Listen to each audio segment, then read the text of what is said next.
చర్ల మండల కేంద్రంలో పాతచర్ల శివాలయం నుండి పూజారిగూడెం వరకు గత 4 రోజుల క్రితం నాసిరకంగా పోసిన సీసీ రోడ్డు మొత్తం బీటలు పారి పగులు వచ్చిందని, దీనిని మండల పరిషత్ డెవలప్మెంట్ అధికారి పర్యవేక్షణ జరపాలని CPI ML New Democracy party Charla Dummugudem sub division కార్యదర్శి ముసలి సతీష్ అన్నారు. సందర్భంగా మాట్లాడుతూ సీసీ రోడ్డు నిర్మాణం చేసిన కాంట్రాక్టర్ సభ్యత్వాన్ని రద్దు చేయాలని, కాంట్రాక్టు పై చర్యలు తీసుకోవాలని, బిల్లులు కాకుండా ఆపాలని సతీష్ తెలిపారు.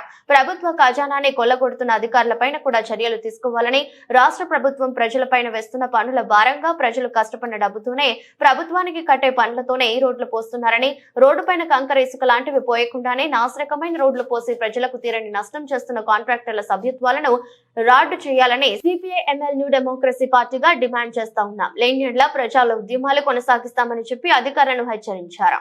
సిమెంట్ వాడి నాసి రకమైన వస్తువులు వాడి ఈ రోడ్డు పోశారు. ఈ రోడ్డు పోసిన వారం రోజులకే మొత్తం క్రాక్ వచ్చినటువంటి పరిస్థితి ఉన్నది. ఈ రోడ్డుని శుభ్రం చేయకుండానే దీనిపైన మట్టి ఇతర పోపేయకుండానే రోడ్డు పోశారు. రోడ్డు పోసిన కారణంగా ఇవాళ రోడ్డు పగిలిపోయి ఇవాళ ప్రజలు తీవ్ర ఇబ్బంది పడతా ఉన్నారు. దీనిపైన మండల పరిషత్ డెవలప్మెంట్ అధికారి చర్యలు తీసుకోవాలని చెప్పి, ఈ కాంట్రాక్ట్ ఎవరైతే ఉన్నారో ఇతని పైన పీడీ యాక్ట్ కేసు నమోదు చేయాలని చెప్పి ఇవాళ సిపిఐ ఎంఎల్ న్యూ డెమోక్రసీ పార్టీగా డిమాండ్ చేయడం జరుగుతూ ఉన్నది. లేని ఎడల ప్రజా ఉద్యమాలు కొనసాగిస్తామని చెప్పి ఇవాళ హెచ్చరించడం అనేది జరుగుతూ ఉన్నది.